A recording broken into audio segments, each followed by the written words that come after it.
If I had stayed in my car that night, I never would have seen the house. I wouldn't have stepped inside, and I wouldn't be burdened with what I know now. My car broke down on a desolate stretch of highway, miles from civilization. The engine sputtered once, twice, then died completely. With no signal and no passing cars in sight, I started walking. That's when I saw it. A faint light flickering through the trees. An old house, worn by time, stood just beyond the woods. Warm light spilled from its windows like a silent invitation. Desperation overruled caution. I knocked on the door, and after a pause, it creaked open. A tall, thin man greeted me, likely in his 60s. His gentle eyes and soft smile eased my nerves. "Car trouble?" he asked. "Yeah," I replied. "Could I use your phone?" "Of course. Come in, son. It's not safe out there." The house smelled faintly metallic, like blood masked by bleach. The warmth inside felt stifling. A pale, thin woman emerged from the kitchen, her smile stretched unnaturally. "Poor thing," she cooed. "You must be starving. Sit, sit. I'll fix you something while my husband calls for help." She placed a bowl of stew in front of me, dark and thick, with chunks of meat and overcooked vegetables. One bite made my stomach twist. The meat was rubbery, with an odd aftertaste I couldn't place. "Not to your liking?" she asked, her smile faltering.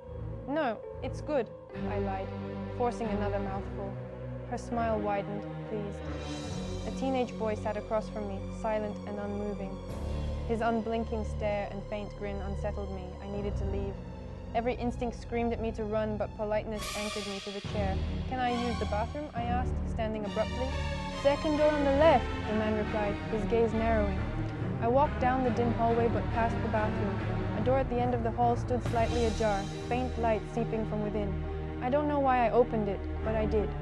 The basement stench hit me immediately, thick, sweet, and metallic. The stairs creaked underfoot as I descended, my flashlight trembling in hand.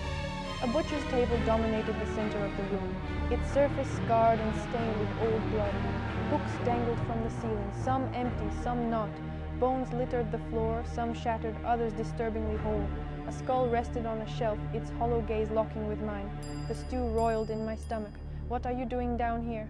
I spun around. The man stood at the top of the stairs, his smile gone. "I thought this was the bathroom," I stammered. "You shouldn't have come down here," he said softly.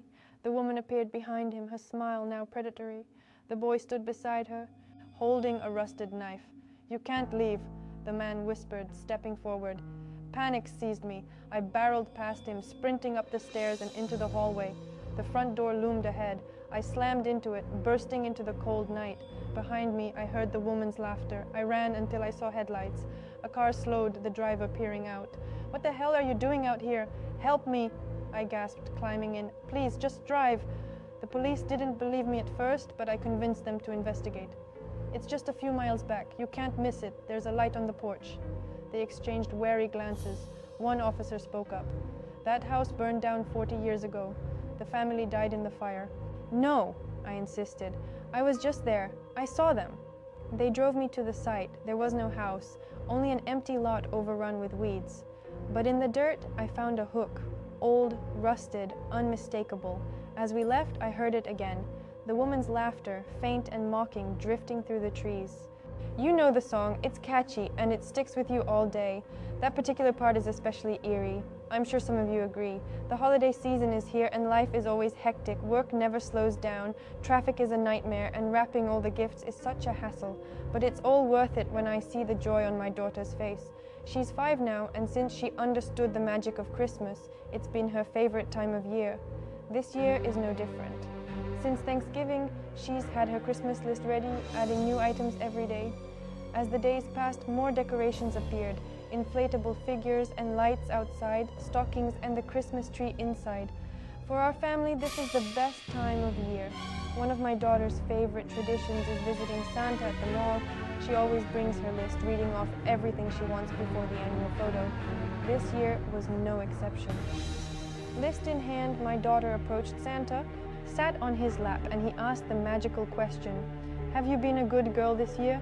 "Yes, I have, Santa. I ate all my veggies, brushed my teeth, and did all my homework." "Ho, ho, ho! Well done! Santa will make sure you get everything you ask for."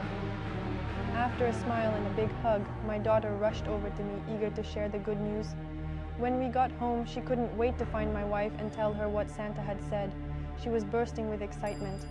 For the past few years, I'd had the idea of slowly adding presents under the tree as Christmas approached, building up the anticipation. I explained to her that since Santa had to visit every little boy and girl around the world, he would come back multiple times to drop off more presents. I'd put the gifts under the tree while she slept, and each morning she'd rush to see what new presents had appeared. By Christmas, the living room would be piled high with gifts. One night, I was exhausted after putting out the first batch of presents. I decided to call it a night and went upstairs to bed. As I lay drifting off, I heard a creak on the stairs, followed by something falling. I quickly got up and opened the door to find my daughter at the top of the stairs with a flashlight. "Honey, what are you doing?" "I'm trying to see him, Daddy. I'm trying to see Santa." "Oh no, sweetheart, you won't be able to see him. He drops off the presents when everyone is asleep." "No, Daddy, I'm gonna catch him. You'll see." I laughed, picked her up, and carried her back to her room. I tucked her in and went back to my own room, chuckling to myself at how funny she was. The next day was another busy day, and after we put her to bed, my second job began, more presents under the tree. As I made my way back upstairs, I noticed her bedroom door slightly ajar. I saw her little feet at the base of the door and couldn't help but shake my head, chuckling. "Hey you," I whispered, "time for bed. I just checked and Santa isn't here." "Oh, come on, Dad, I know he's coming. Get to bed, please."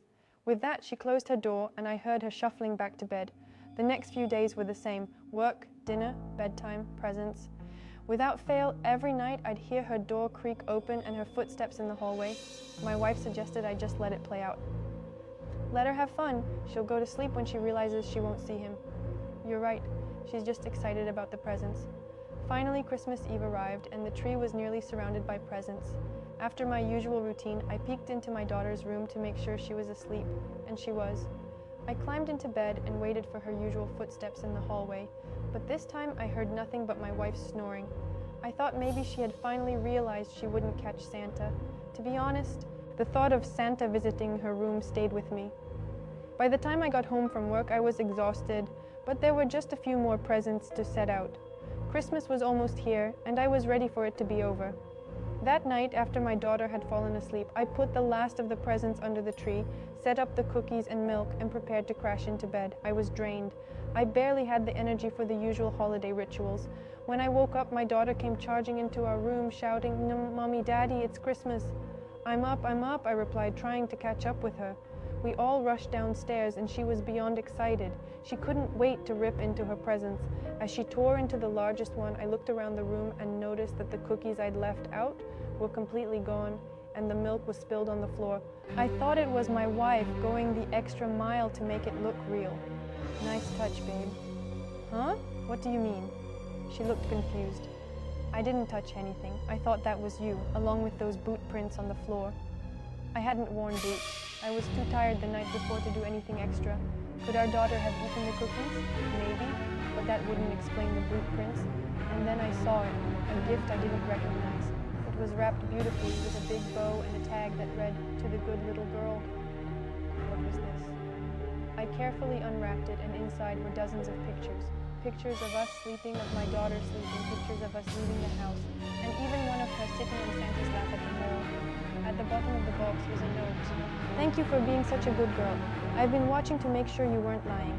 I hope you like the presents I left. Love, Santa." The pictures scattered on the floor as I stood up in shock.